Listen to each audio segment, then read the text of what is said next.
तर बघा विद्यार्थी मित्रांनो, आज आपण some basic concepts of chemistry या चॅप्टर मधील पुढचा पॉइंट बघणार आहोत, तो म्हणजे मॅटर. बघा, तर मॅटर म्हणजे काय, तर आपल्याला जे काय आजूबाजूला सगळं जे दिसतंय किंवा दिसत नाही, बरोबर, ते सगळं मॅटर आहे. बरोबर, म्हणजे फॉर एक्झाम्पल हा खडू हा मॅटर आहे, बरोबर, हा फळा हा एक मॅटर आहे, त्यानंतर ही जी हवा आहे ती सुद्धा काय मॅटर आहे. बरोबर, म्हणजे मॅटर म्हणजे नक्की काय, कुठलीही अशी वस्तू ज्याला वजन असतं आणि जी जागा व्यापते त्याला आपण काय म्हणतो, मॅटर म्हणतो. बरोबर, so anything which has mass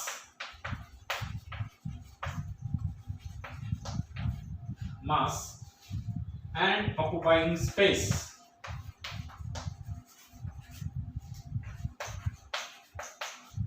is called as matter. म्हणजे कुठलीही अशी वस्तू जिला वजन आहे आणि जी जागा व्यापते त्याला काय म्हणतो आपण, मॅटर म्हणतो. बरोबर, एक लक्षात घ्या, air is also matter.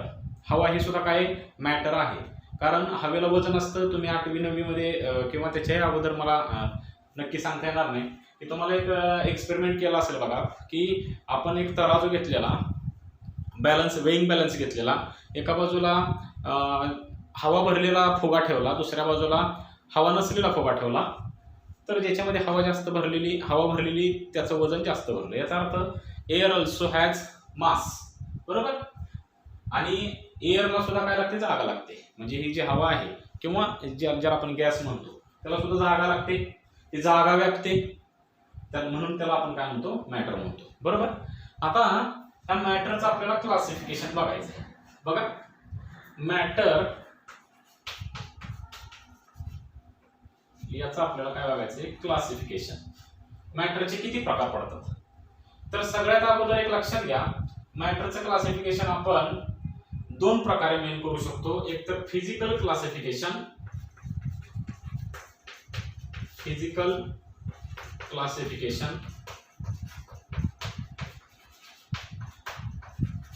and second is chemical classification.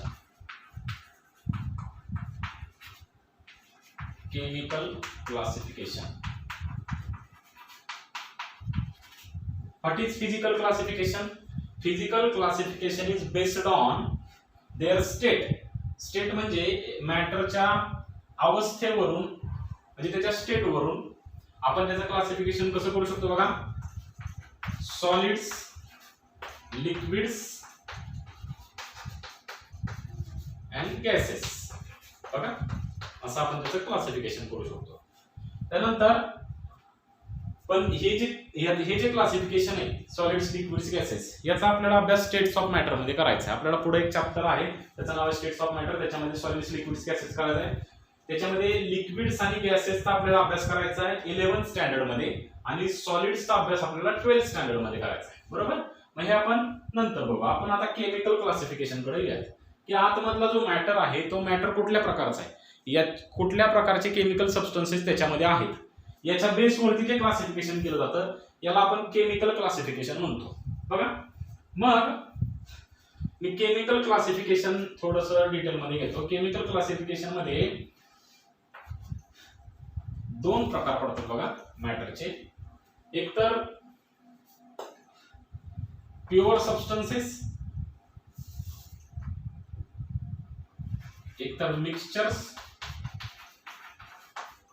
किंवा प्युअर सबस्टन्सेस.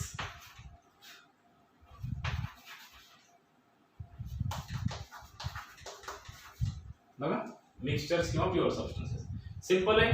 कुठलीही वस्तू आहे, बरोबर, ती मिक्सचर मध्ये म्हणजे मिक्स स्वरूपामध्ये असू शकते किंवा प्युअर शुद्ध स्वरूपामध्ये सुद्धा असू शकते. बरोबर, मग या मिक्सचरचे परत दोन प्रकार आहेत, होमोजिनियस मिक्सचर्स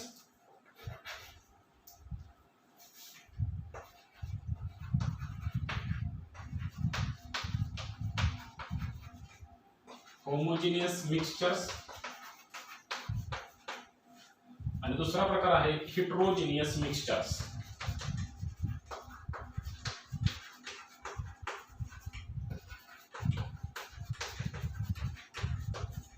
बघा, त्यानंतर प्युअर स्टेट मधल्या सबस्टन्सचं सुद्धा क्लासिफिकेशन आपण दोन प्रकारे करू शकतो. एक तर बघा एलिमेंट्स आणि दुसरा आहे कंपाऊंड्स. बरोबर. या कंपाऊंड्सचं क्लासिफिकेशन आपण परत असं करू शकतो, organic compounds and inorganic compounds. Inorganic compounds बघा हे डिटेल मध्ये क्लासिफिकेशन इन डिटेल, म्हणजे याच्या पलीकडे तुम्हाला मॅटरचा अभ्यास करायची काहीच गरज नाही. बरोबर.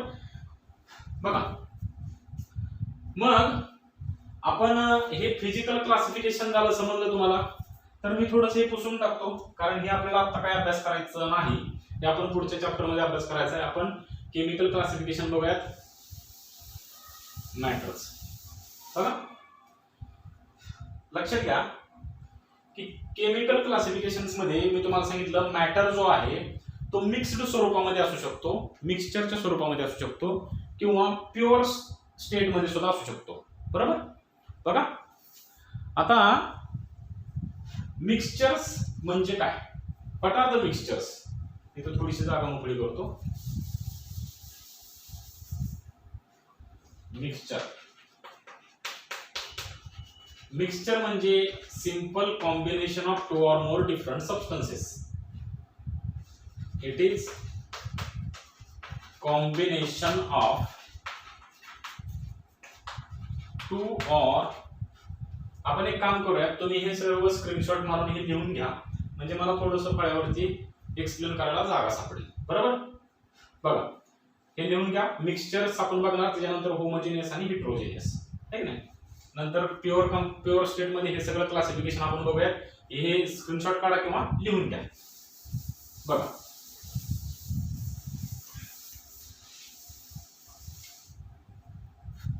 मिक्सचर्स म्हणजे काय बघा, combination of two or more different substances. दोन किंवा दोन पेक्षा जास्त वेगवेगळ्या सबस्टन्सचं कॉम्बिनेशन कंबाईन केले, एकत्र केले की काय होतं, मिक्सचर तयार होतं. पण या मिक्सचर मध्ये एक वैशिष्ट्य असं आहे की हे जे कॉम्बिनेशन आहे ते कुठल्याही रेशिओ मध्ये असू शकतं. इन एनी रेशिओ, कुठल्याही रेशिओ मध्ये आपण ते कंबाईन करू शकतो. फॉर एक्झाम्पल मी तुम्हाला एक उदाहरण देतो की mixture of salt and sugar. Salt plus sugar, salt आणि शुगरचं जे मिक्सचर आहे हे मिक्सचर काय, हे आपण मिक्सचर घेतलं समजा, तर हे जे मिक्सचर आहे ते कोणत्याही प्रमाणामध्ये आपण घेऊ शकतो, कोणत्याही रेशिओ मध्ये. म्हणजे आपण 1 ग्रॅम सॉल्ट घेऊ शकतो, त्याला 1 ग्रॅम शुगर पण घेऊ शकतो. 1 ग्रॅम सॉल्ट घेऊ शकतो, 2 ग्रॅम शुगर पण घेऊ शकतो.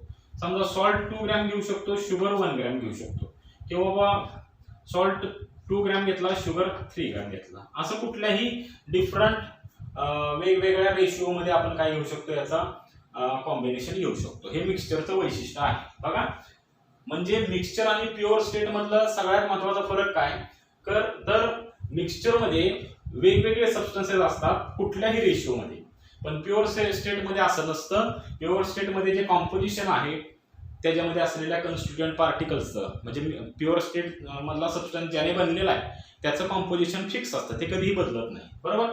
बघा त्याच्यानंतर बघा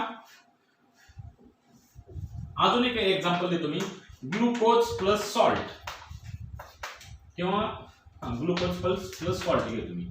ग्लुकोज कशाने बनलेला आहे, कार्बन, हायड्रोजन, ऑक्सिजन आपल्याला माहिती आहे. C6H12O6 हा फॉर्म्युला आहे. सॉल्ट सोडियम क्लोराइड आपण घेतलेला आहे. तर एक लक्षात घ्या, याच्यामध्ये ग्लुकोज मध्ये काहीतरी कार्बनचा काहीतरी मास असेल, हायड्रोजनचा काहीतरी मास असेल आणि ऑक्सिजनचा काहीतरी मास असेल. प्रत्येकाचं स्वतःचं काहीतरी वेगवेगळं मास असेल, आहे का नाही. मग ह्या ग्लुकोज आणि सॉल्ट मध्ये जर का तुम्ही ग्लुकोज जेवढा जास्त घ्याल तेवढं कार्बनचं पर्सेंटेज जास्त असणार आहे की नाही, हायड्रोजनचं जास्त असेल, ऑक्सिजनचं पण जास्त असेल. आणि सॉल्ट मध्ये कोण असेल, सोडियम आणि क्लोरीन.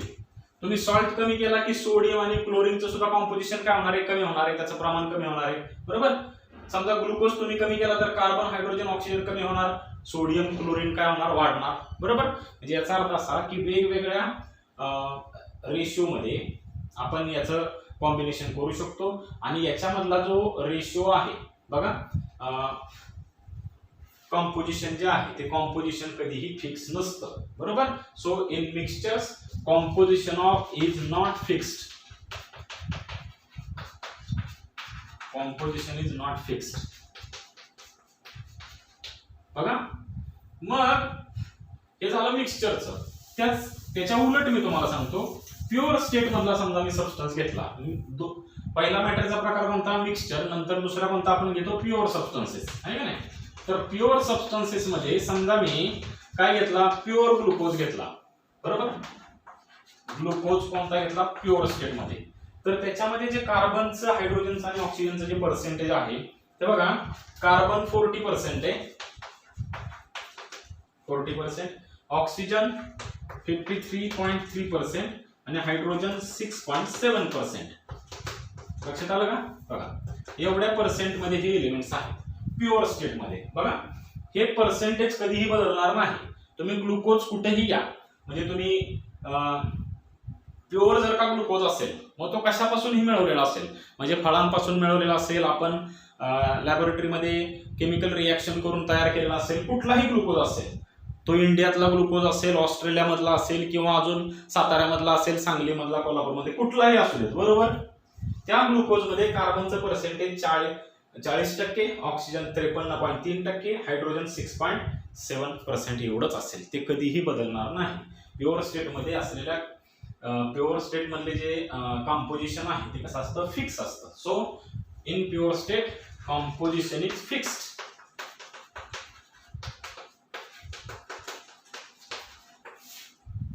लक्षात घ्या, मिक्सचर मध्ये कॉम्पोजिशन फिक्स नसतं आणि प्युअर स्टेट मध्ये मात्र कॉम्पोजिशन फिक्स असतं. बरोबर.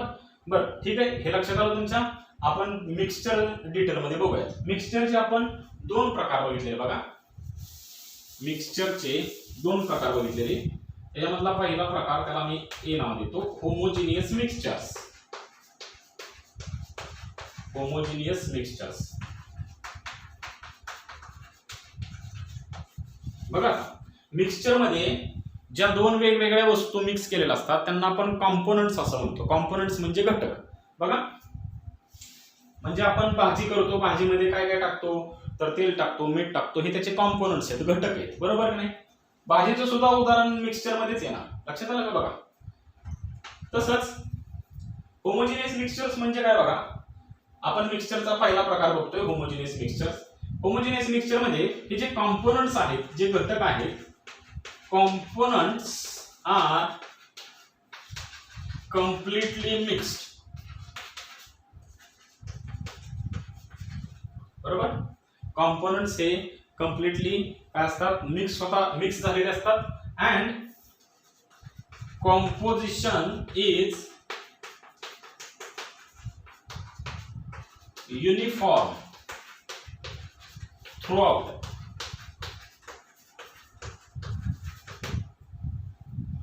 बघा,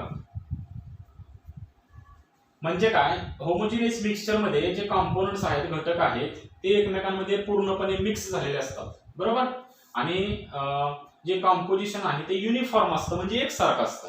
याचं बेस्ट एक्झाम्पल आहे एअर. हवेमध्ये लक्षात घ्या, ऑक्सिजन गॅस आहे, नायट्रोजन आहे, त्यानंतर हायड्रोजन, कार्बन डायऑक्साईड, असे बरेचसे गॅसेस आहेत. त्या गॅसेसचं जे कॉम्पोजिशन आहे ते कसे युनिफॉर्म आहे. तुम्ही कुठेही जावा, पृथ्वी तलावरती जिथं जिथं आहे, तिथं तिथं कुठेही जावा, फक्त थोडंसं बर्फाळ प्रदेशामध्ये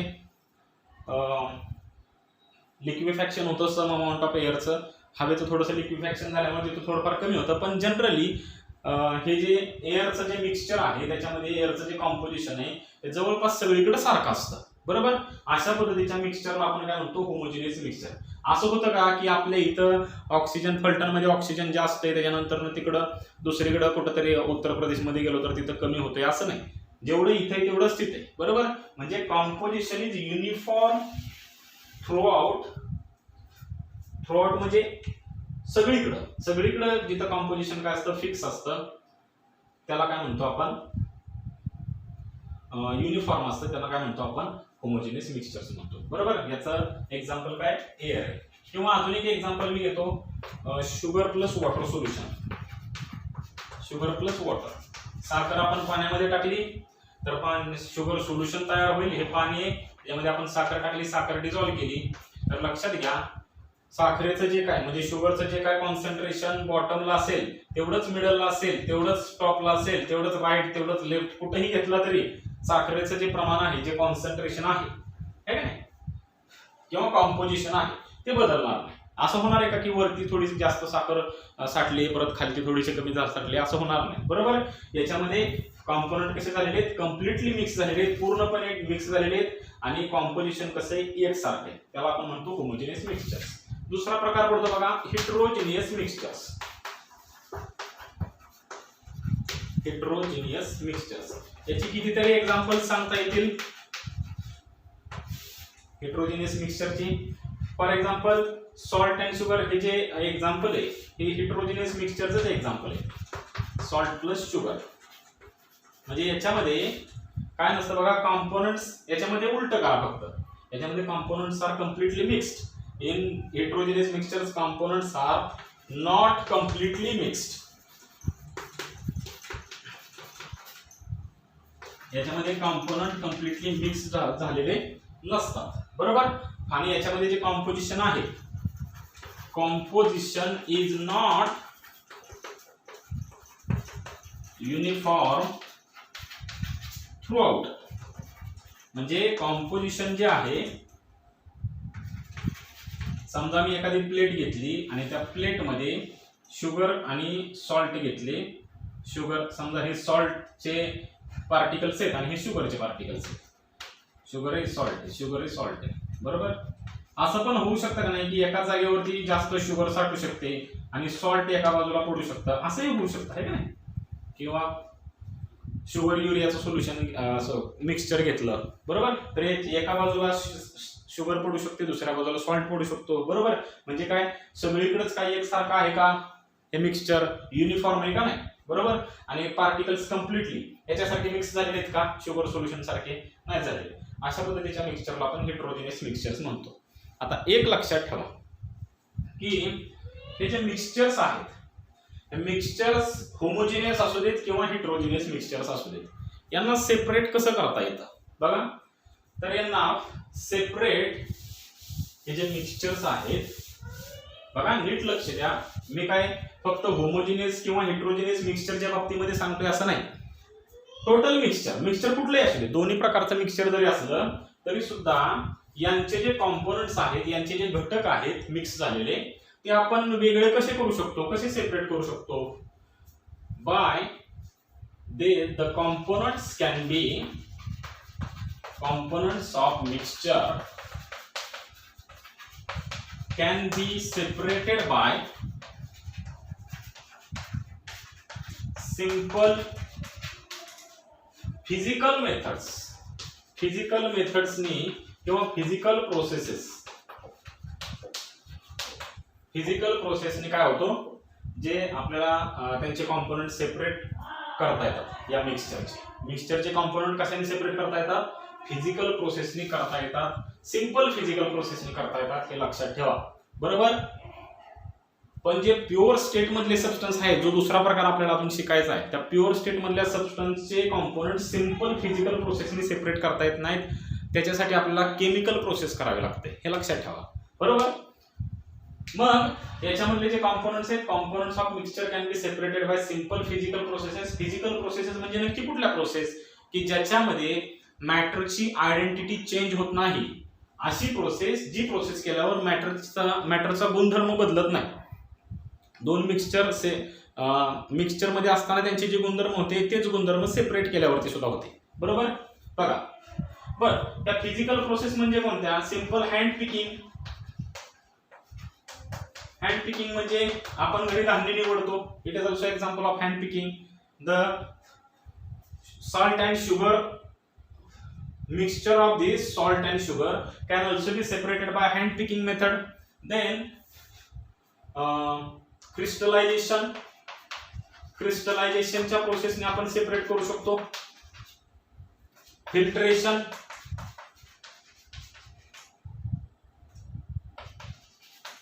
फिल्ट्रेशन करू शकतो आपण, आहे की नाही. आपण एखादी वस्तू चहापत्ती सेपरेट करतो फिल्टर करून, आहे की नाही.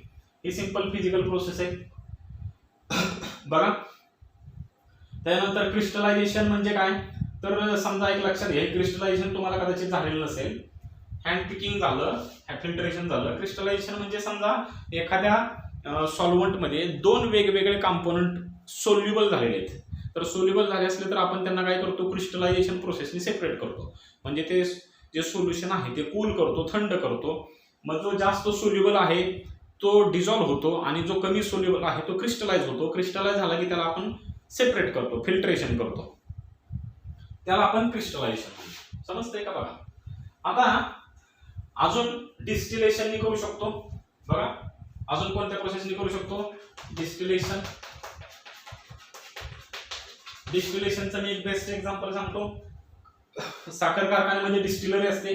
डिस्टिलरीमध्ये काय केलं जातं बघा, की ऊसाचा जो रस आहे त्याच्यामध्ये बॅक्टेरिया टाकले जातात. ते बॅक्टेरिया काय करतात, जे सुक्रोज आहे, ऊसामध्ये काय असतो, सुक्रोज असतो. त्या सुक्रोजचं कन्व्हर्जन, सुक्रोजचं रूपांतर इथिल अल्कोहोलमध्ये करतात. इथिल अल्कोहोलमध्ये केल्यानंतर तो काय प्युअर इथिल अल्कोहोल नसतो, त्याच्यामध्ये पाणी पण मिक्स झालेलं असतं. त्याच्यानंतर बाकीच्या इम्प्युरिटी असतात, अल्डिहाइड्स असतात, हायर अल्कोहोल्स असतात, बरोबर. मग त्याच्यापासून आपल्याला काय करावं लागतं, म्हणजे बघा मी काय सांगतो तुम्हाला, की हे आपण शुगर केन ज्यूस घेतलेला आहे, ऊसाचा रस घेतलेला आहे का नाही.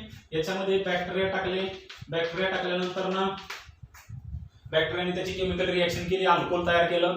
अल्कोहोल तयार केल्यानंतर याच्यामध्ये वॉटर पण असेल, इम्प्युरिटीज पण असतील, इथिल अल्कोहोल पण असेल. आपल्याला काय करायचं, इथिल अल्कोहोल सेपरेट करायचं आहे.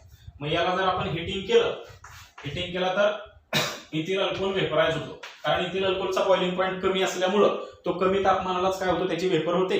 वेपर झाल्यानंतर ती वेपर आपण परत कंडेन्सर मध्ये घेतो, तिला थंड करतो आणि इथिल अल्कोहोल सेपरेट करतो. अशा प्रोसेसला आपण डिस्टिलेशन म्हणतो, बरोबर. दिस इज सिंपल फिजिकल मेथड. बरं आता आपण मिक्सचर्स मध्ये दोन प्रकार बघितले, मिक्सचरचे आपण गुणधर्म पण बघितले, बरोबर. आता आपण प्युअर स्टेट मधले सबस्टन्सेस बघूया. प्युअर सबस्टन्सेस,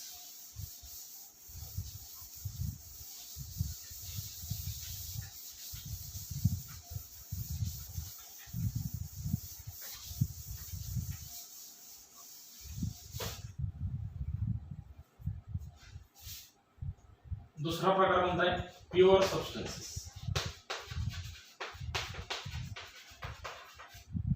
प्युअर सबस्टन्सेसचं एक्झाम्पल मी तुम्हाला काय सांगितलं, की सॉरी एक्झाम्पल म्हणण्यापेक्षा त्याचं एक मेन कॅरेक्टरिस्टिक काय सांगितलं, त्याचं कॉम्पोजिशन काय असतं, फिक्स असतं, बरोबर. मिक्सचर मध्ये जे कॉम्पोनंटचं जे कॉम्पोजिशन आहे ते फिक्स नसतं, बरोबर. आता बघा हे जे प्युअर सबस्टन्सेस मधले जे कॉम्पोनंट्स आहेत ते कॉम्पोनंट्स आपण फिजिकल मेथडनी सेपरेट करता येत नाहीत. Components cannot be separated by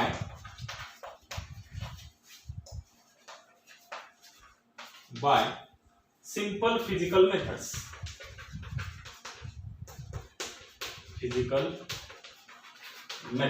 म्हणजे आता जे तुम्हाला मी सांगितलं, ज्या फिल्ट्रेशन, त्याच्यानंतर ना क्रिस्टलायझेशन, डिस्टिलेशन, हँड पिकिंग, त्याने प्युअर सबस्टन्स मधले कॉम्पोनंट बाजूला निघू शकत नाहीत, कारण त्या फिजिकल मेथड्स आहेत, बरोबर. मग कशाने निघू शकतं, they can be separated by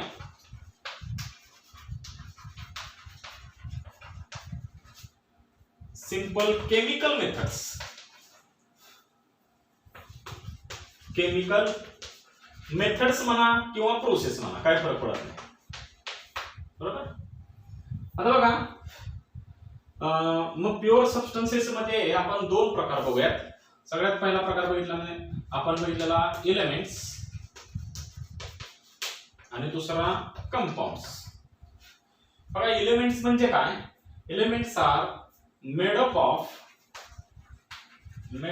of only one type of atoms.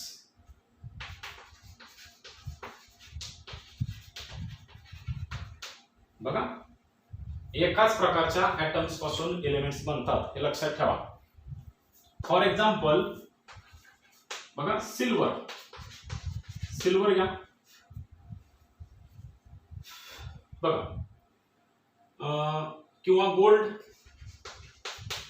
समजा सिल्वरचा मी एक काय घेतला, मेटलचा पीस घेतला, सिल्वर आहे की धातू घेतला, बरोबर. तर तो कशाने बनलेला असणार आहे, सिल्वरच्या ऍटम्सनी. सिल्वर सिल्वर सिल्वर सगळे एकाच टाईपचे ऍटम्स असतील.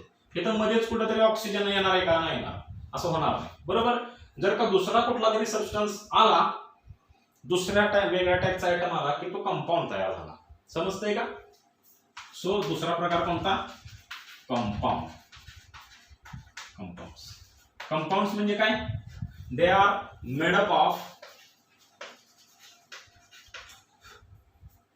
at least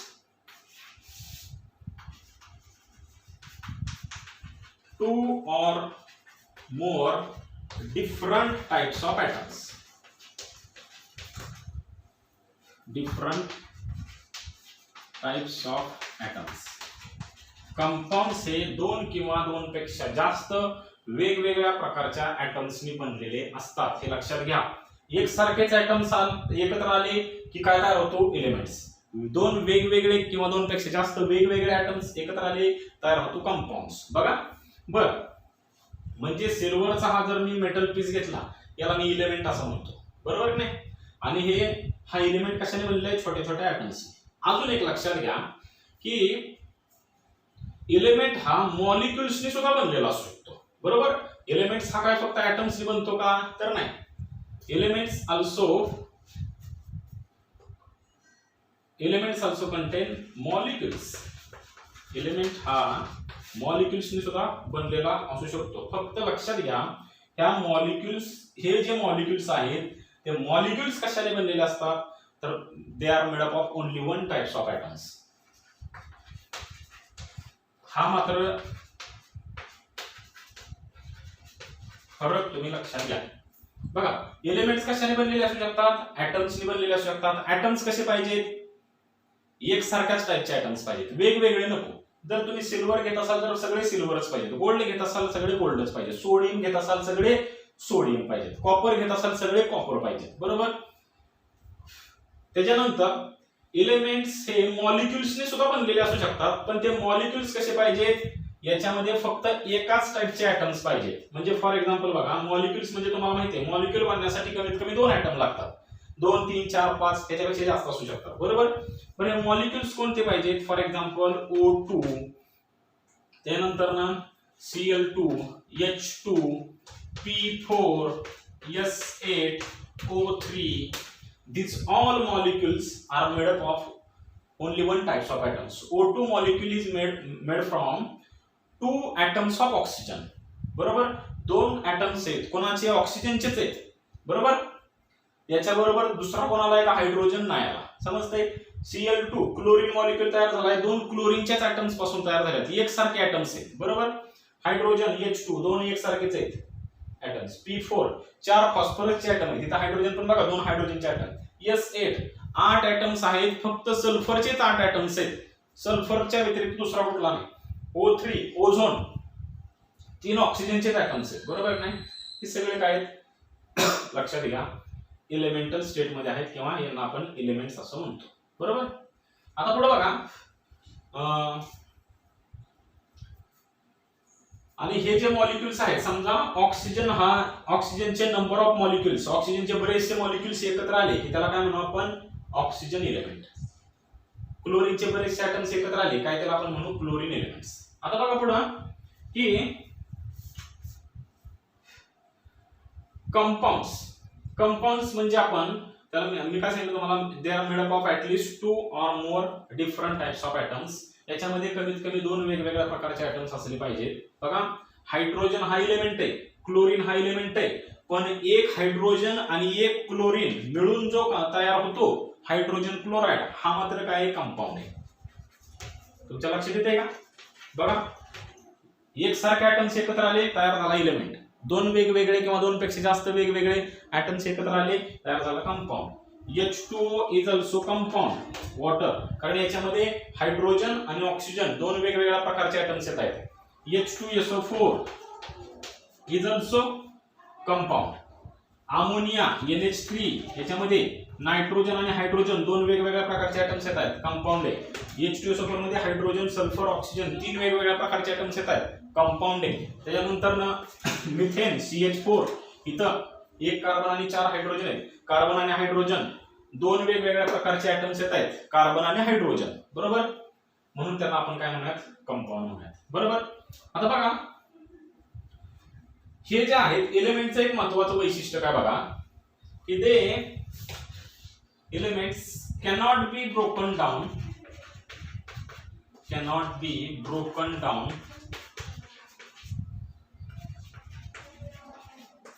into two or more different substances.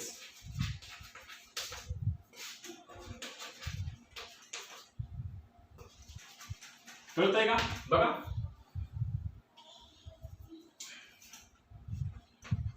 म्हणजे हे जे एलिमेंट्स जे आहेत ते एलिमेंट्स दोन किंवा दोन पेक्षा जास्त वेगवेगळ्या सबस्टन्सेस मध्ये ब्रोकन डाऊन म्हणजे ब्रेक करता येत नाही, तोडता येत नाही, बरोबर. बरं कसे तोडता येत नाही तर by chemical process.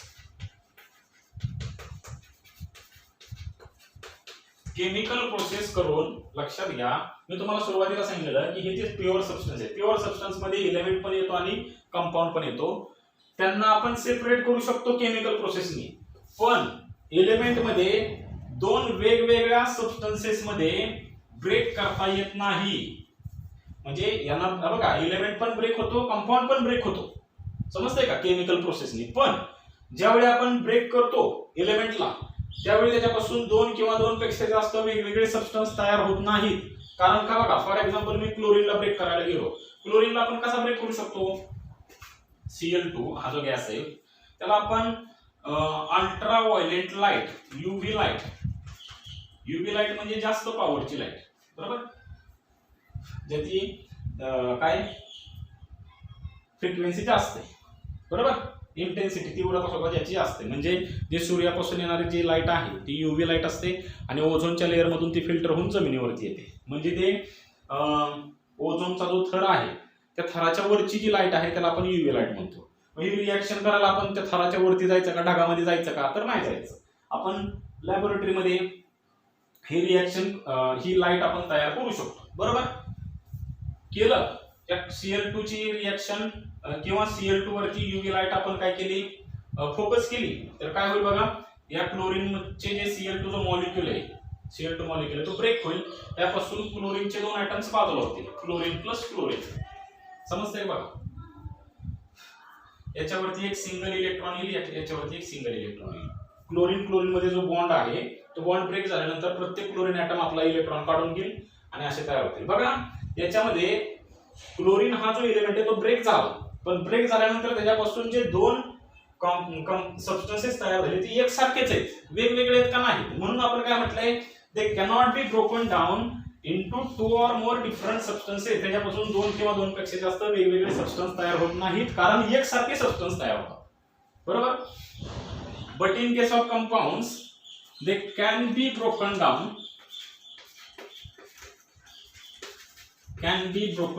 into two or more different substances. एक साधी गोष्ट आहे बघा आपल्याला बुद्धीला पटण्यासारखी, की कंपाऊंड कसा तयार होतो, दोन वेगवेगळ्या प्रकारच्या ॲटम्स पासून. मग जर त्याला ब्रेक केला तर त्याच्यापासून दोन वेगवेगळ्या प्रकारचे सबस्टन्स तयार झाले पाहिजेत. For example calcium carbonate CaCO3 solid आहे, त्याला आपण हीट केलं, स्ट्रॉंगली हिटिंग केलं तर त्याच्यापासून कॅल्शियम ऑक्साईड बाजूला पडतो. हा कॅल्शियम आणि तीन ऑक्सिजन पैकी एक oxygen CaO calcium solid plus CO3 मधून एक ऑक्सिजन कॅल्शियम कडे गेला, राहिलं काय CO2 गॅस.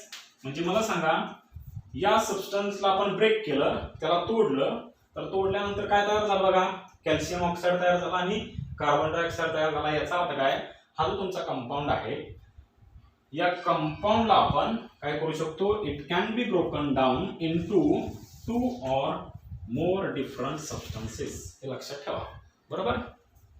बघा आता याच्यामध्ये एक गोष्ट आपण लक्षात घेतली पाहिजे की properties of elements and properties of compounds are completely different from each other. बरोबर. एलिमेंट्स आणि कंपाऊंड्स यांच्या प्रॉपर्टीज काय असतात, एकमेकांपासून खूप वेगळ्या असतात.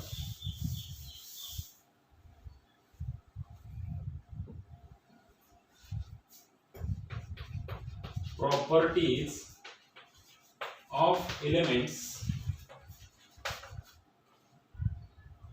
and its compounds are totally different.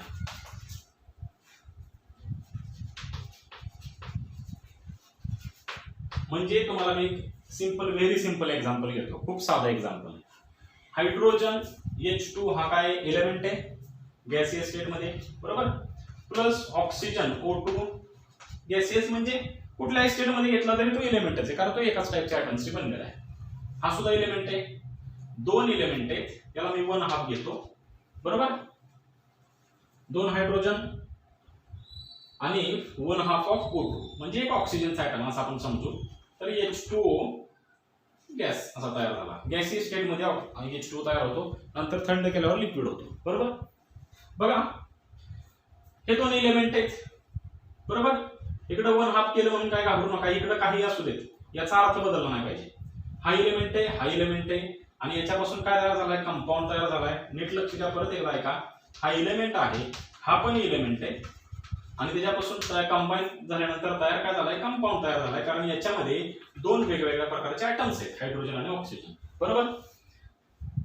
मग मी काय सांगितलंय, properties of elements and its compounds are totally different. Elements आणि त्याच्यापासून तयार झालेला कंपाऊंड यांच्या प्रॉपर्टीज खूप वेगवेगळ्या असतात.